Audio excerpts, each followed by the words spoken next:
Eee, Bu Yuni, kalau sudah siap share-share aja langsung ya, Dede mau ke jaman dulu. Kebelet pipis sebentar ya.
teman-teman, ini kita lanjut presentasi atau gimana ya?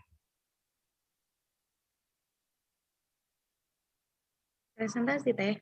Kita nunggu kelompok duanya siap dulu. Oke, Teh Dede. Aku sambil makan boleh nggak? Boleh ada lagi sambil ngagayemnya.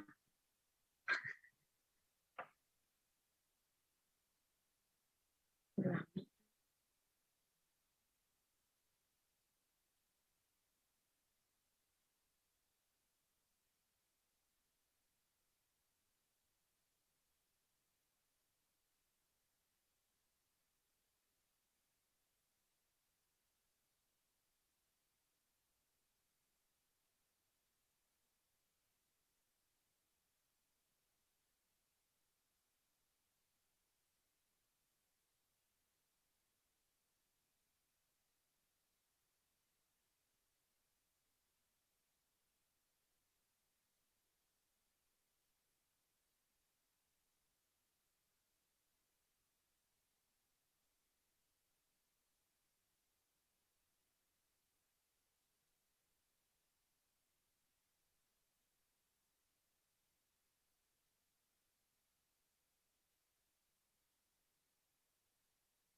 Assalamualaikum warahmatullahi wabarakatuh.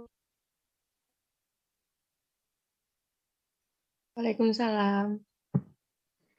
Waalaikumsalam Teman-teman, maaf, info kami Teh Dila mau share screen, tapi ini mau melalui laptop dulu.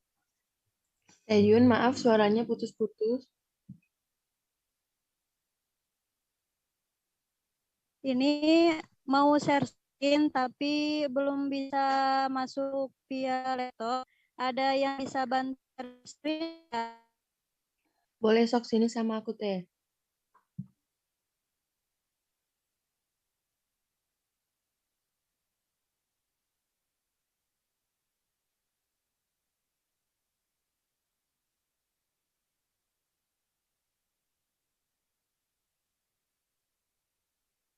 Lihat aku dari aja ya.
Teman-teman udah ada belum share screen-nya? Udah deh.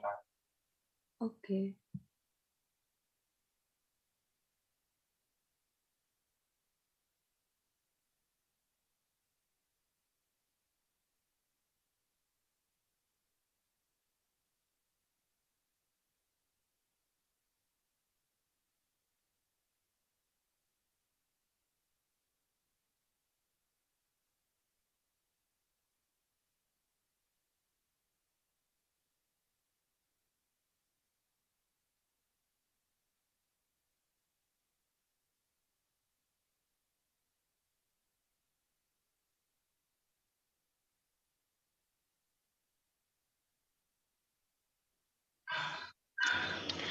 Bismillahirrahmanirrahim. Assalamualaikum warahmatullahi wabarakatuh.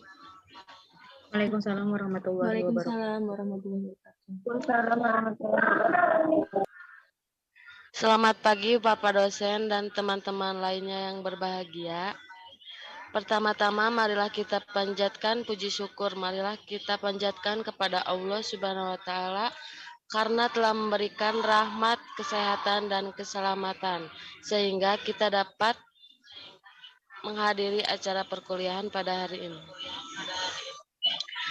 Adapun topik yang akan kami bahas adalah asas-asas dan bimbingan konseling. Perkenalkan, nama saya Hilma Solihah yang akan bertugas sebagai moderator pada hari ini.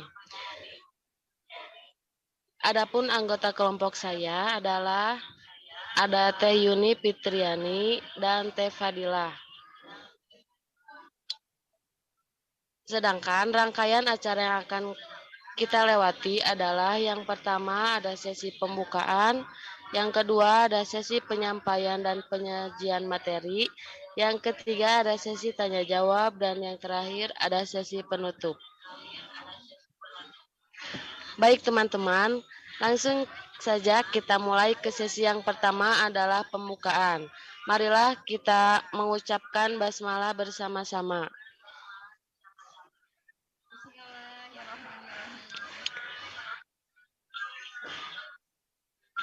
Selanjutnya adalah penyampaian dan penyajian materi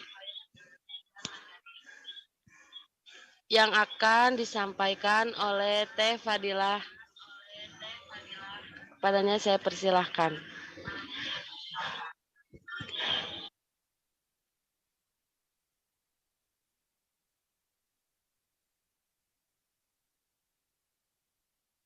Maaf, teteh slide-nya.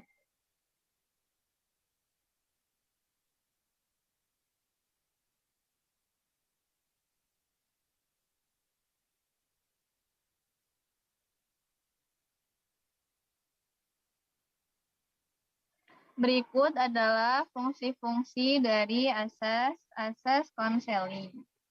Fungsi yang pertama yaitu fungsi bimbingan konseling di sekolah, antara lain adalah sebagai berikut. 1. Pemahaman. Membantu peserta didik untuk memahami dirinya dan lingkungan sekitarnya agar dapat mengembangkan potensi dirinya secara optimal dan menyesuaikan diri dengan lingkungannya. Fasilitas. Memberi kemudahan dalam mencapai pertumbuhan dan perkembangan yang optimal, serasi, selaras, dan seimbang seluruh aspek dalam diri peserta didik. Selanjutnya, penyesuaian. Peserta didik dapat menyesuaikan diri dengan lingkungannya secara dinamis dan konstruktif. Penyaluran. Membantu peserta didik untuk menentukan kegiatan ekstrakurikuler, jurusan, atau program studi dan memantapkan penguasaan karir yang sesuai dengan kemampuan, minat, dan bakat. Selanjutnya, adaptasi. Membantu proses mengajar untuk menyesuaikan program pendidikan dengan latar minat, bakat peserta didik. Slide selanjutnya, tema apa? Terima kasih. Kerahasiaan. Rahasiakannya data tentang peserta didik. Kesukarelaan, adanya kesuksesan dan kesukarelaan peserta didik mengikuti pelayanan yang diperlukan baginya. Keterbukaan, agar peserta didik terbuka dan jujur dalam memberikan keterangan tentang dirinya dan sekitarnya yang berguna baginya, pengembangan dirinya. Kegiatan agar peserta didik beradaptasi aktif dalam pelayanan dan dikenakan padanya. Kemudian kemandirian, diharapkan peserta didik mandiri dengan ciri mengenal, menerima diri sendiri dan lingkungannya, mampu mengambil keputusan, mengarahkan, serta mewujudkan diri sendiri.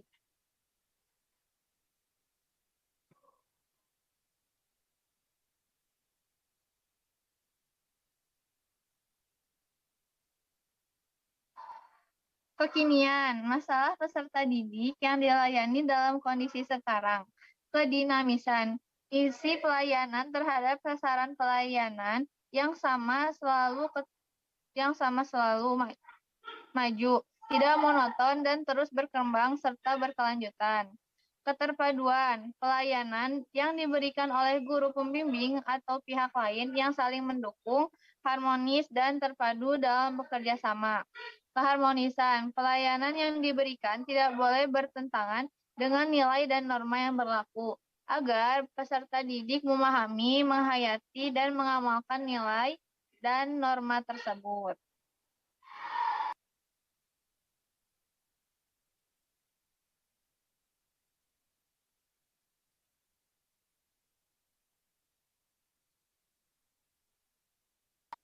Baik, sekarang dilanjutkan oleh Teh Yuni. Terima kasih. Untuk selanjutnya ada kode etik bimbingan dan konseling. Jadi kode etik BK itu merupakan landasan moral dan pedoman tingkah laku yang harus dijunjung tinggi dan diamalkan oleh setiap profesional bimbingan dan konseling di Indonesia. Dasar kode etik profesi bimbingan dan konseling yang pertama diambil dari Pancasila. Suara saya jelas gak? Kecil, Teh. Kecil. Ulangi lagi ya. Oke, kalau ini udah jelas. Ya. Kode etik bimbingan dan konseling merupakan landasan yang harus dijunjung tinggi dan diamalkan oleh setiap profesional bimbingan dan konseling di Indonesia. Dasar kode etik bimbingan dan konseling itu yang pertama diambil dari Pancasila. Mengingat profesi bimbingan dan konseling merupakan usaha pelayanan terhadap sesama manusia dalam rangka ikut membina warga yang bertanggung jawab. Yang kedua, tuntutan profesi mengacu pada kebutuhan dan kebahagiaan klien sesuai dengan norma-norma yang berlaku.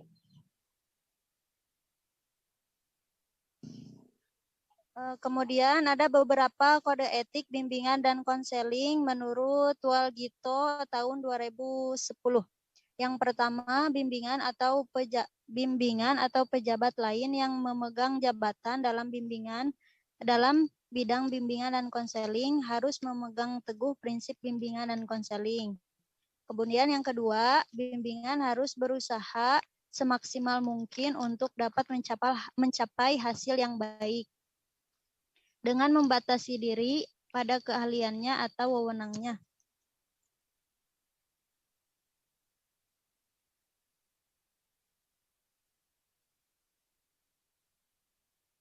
Kemudian yang ketiga, karena pekerjaan bimbingan berhubungan langsung dengan kehidupan pribadi orang, maka seorang pembimbing harus dapat memegang atau menyimpan rahasia dengan sebaik.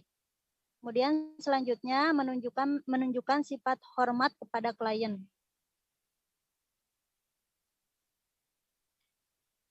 Keenam, menghargai bermacam-macam klien. Dalam menghadapi klien, pembimbing harus menghadapi klien dalam derajat yang sama, jadi tidak boleh dibeda-bedakan. Selanjutnya, pembimbing juga tidak diperkenankan menggunakan tenaga pembantu yang tidak ahli atau tidak terlatih. Jadi harus menggunakan tenaga profesional.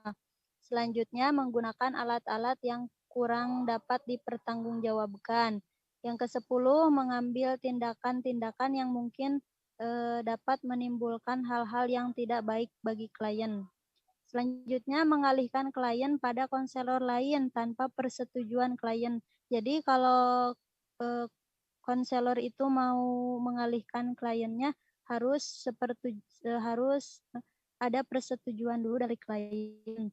Selanjutnya, meminta bantuan kepada ahli dalam bidang lain di luar kemampuan dan keahliannya atau di luar keahlian stafnya yang diperlukan dalam bimbingan dan konseling. Pembimbing juga harus selalu menyadari tanggung jawabnya yang berat.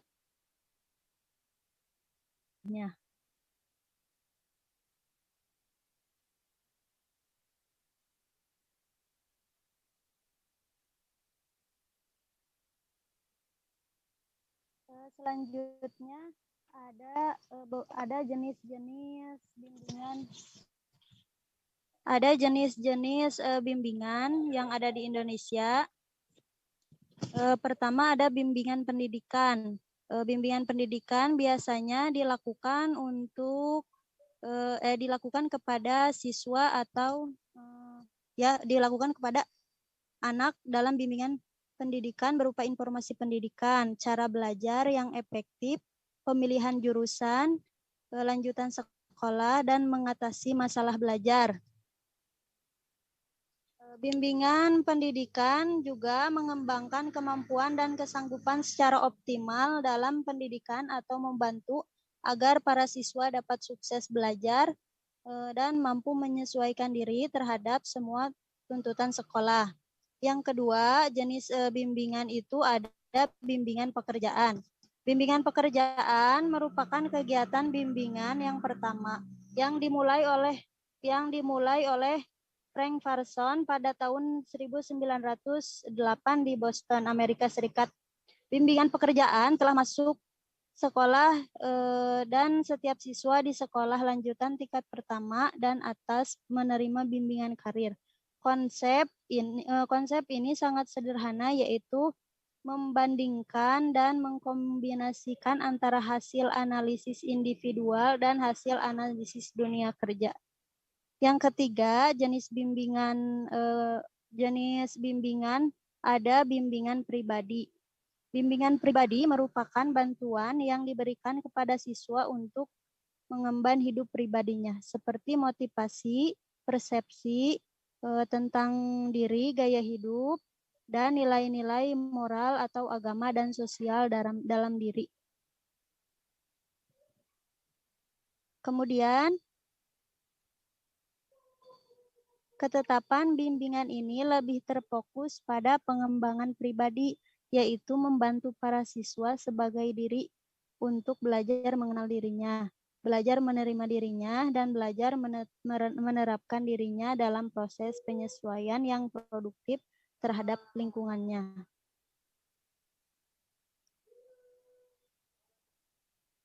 Selanjutnya, saya serahkan lagi kepada Teh Hilma sebagai moderator.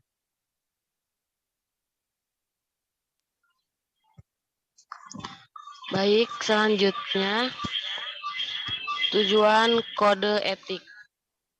Yang pertama, panduan perilaku berkarakter dan profesional bagi anggota organisasi dalam memberikan pelayanan bimbingan konseling. Yang kedua, membantu anggota organisasi dalam membangun kegiatan pelayanan yang profesional. Yang ketiga, mendukung misi organisasi profesi, yaitu ABKIN.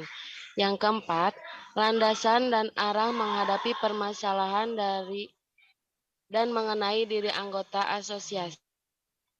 Kelima, melindungi anggota asosiasi dan sasaran layanan atau konseli. Yang keenam, etika organisasi profesi bimbingan konseling adalah kaidah nilai dan moral sebagai rujukan bagi anggota organisasi melaksanakan tugas atau tanggung jawabnya dalam layanan bimbingan konseling kepada konseli. Yang ketujuh, wajib dipatuhi dan diamalkan oleh seluruh jajaran pengurus dan anggota organisasi tingkat nasional, provinsi, kabupaten, atau kota. Yang kedelapan, etika organisasi profesi bimbingan konseling adalah kaidah nilai dan moral sebagai rujukan bagi anggota organisasi melaksanakan tugas atau tanggung jawabnya dalam layanan bimbingan konseling kepada konseli. Yang terakhir, wajib dipatuhi dan diamalkan oleh seluruh jajaran pengurus dan anggota organisasi tingkat nasional, provinsi, kabupaten, atau kota.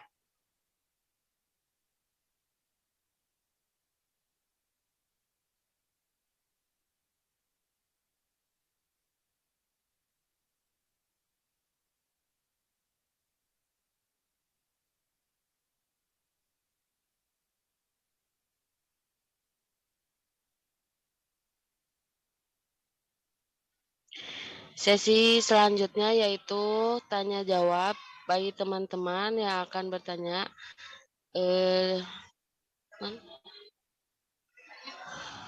ditulis di kolom komentar saja. Terima kasih.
Tehil kayaknya kalau nggak ada yang nanya mah bisa langsung ditutup aja.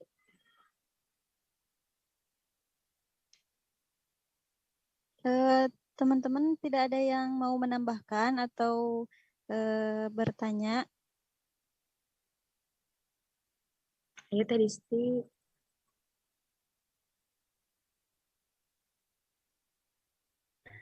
Dede aja tuh. Saya bingung mau menambahkan apa. Iya, udah cukup kayaknya. Kayak katanya belum siap, tapi udah bagus materinya. Mungkin Baik. contohnya Teh Yun, contoh-contohnya mungkin ya. Seperti apa gitu. Contoh apa ya Teh? Ini nih. Oh, contoh. Nanya.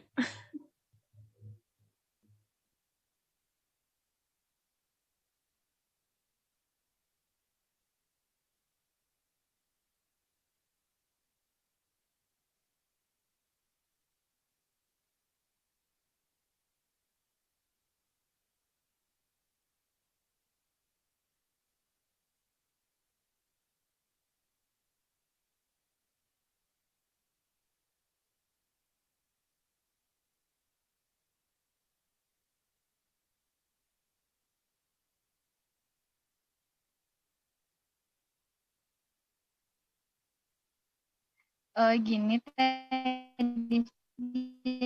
jadi kalau untuk contoh ini kan merupakan suatu asas-asas konseling. Jadi itu kayak bagaimana sih kita tuh untuk menanggapi klien. Nah itu kan asas-asasnya tuh ada beberapa asas ya. Contohnya itu kayak asas kerahasiaan. Nah jadi contohnya salah satunya Teh asas kerahasiaan. Jadi sebisa mungkin bagaimana caranya kita agar merahasiakan dan agar klien juga percaya kepada kita bahwasanya klien kita tuh merasa apa dirinya tuh dirahasiakan gitu sama kita kayak gitu. Jadi memang kerahasiaan klien kita tuh terjamin. Salah satu contohnya kayak gitu. Terus kayak asas keterbukaan ya nih Teh. Jadi bimbingan konseling yang efisien hanya berlangsung dalam suasana yang keterbukaan. Jadi keterbukaannya tuh klien kita terbuka sama kita. Jadi mereka itu bagaimana berkeluh kesah kepada kita gitu dengan sejujur mungkin agar kita tuh bisa memberi pemahaman juga kepada klien kita karena mereka sudah terbuka kepada kita.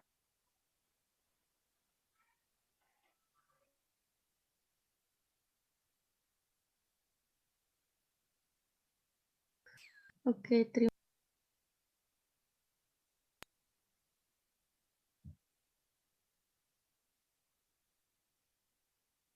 Mungkin seperti ini ya Teh sebagai kesimpulannya. Jadi kan asas-asas konseling itu ada 10 ya. Yang pertama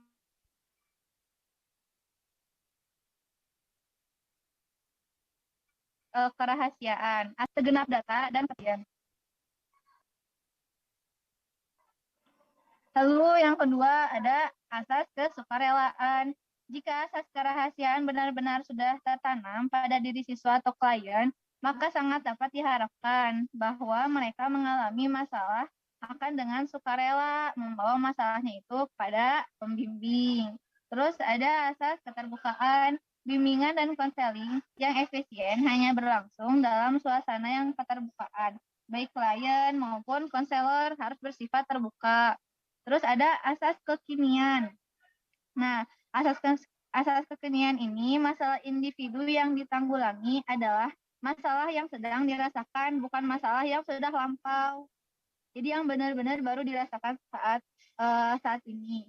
Asas kemandirian dalam memberikan layanan pembimbing hendaklah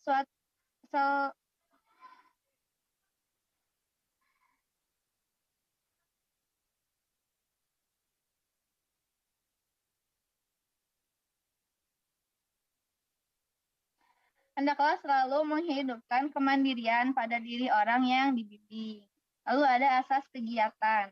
Usaha layanan bimbingan dan konseling akan memberikan buah yang tidak berarti bila individu yang dibimbing tidak melakukan kegiatan dalam mencapai tujuan-tujuan bimbingan. Terus ada asas kedinamisan. Upaya layanan bimbingan dan konseling menghendaki terjadinya perubahan dalam individu yang dibimbing, yaitu perubahan tingkah laku ke arah yang lebih baik. Jadi setelah ada bimbingan konseling, pada itu ada kedinamisan, yang mana asalnya dari A ke B, gitu. Jadi dia bisa berubah menjadi lebih baik lagi. Lalu ada asas keterpaduan. Berbagai aspek individu yang dibimbing. Sebagaimana diketahui, individu yang dibimbing itu memiliki berbagai segi kalau keadaannya tidak saling serasi dan terbantu, justru akan menimbulkan masalah. Ya, mungkin begitu. Mungkin ada yang mau ditambahkan lagi, teman-teman.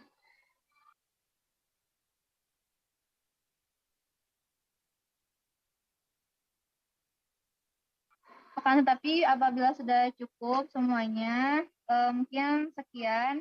Saya kembalikan kepada moderator. Hilma.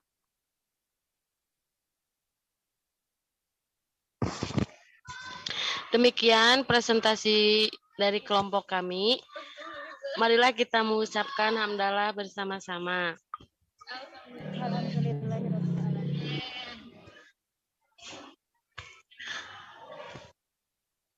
Saya sebagai moderator mohon maaf atas kekurangannya dan terima kasih untuk perhatiannya. Yang terakhir, wassalamualaikum warahmatullahi wabarakatuh. Waalaikumsalam warahmatullahi wabarakatuh. Waalaikumsalam warahmatullahi wabarakatuh. Boleh ganti rumah aja ya, teman-teman.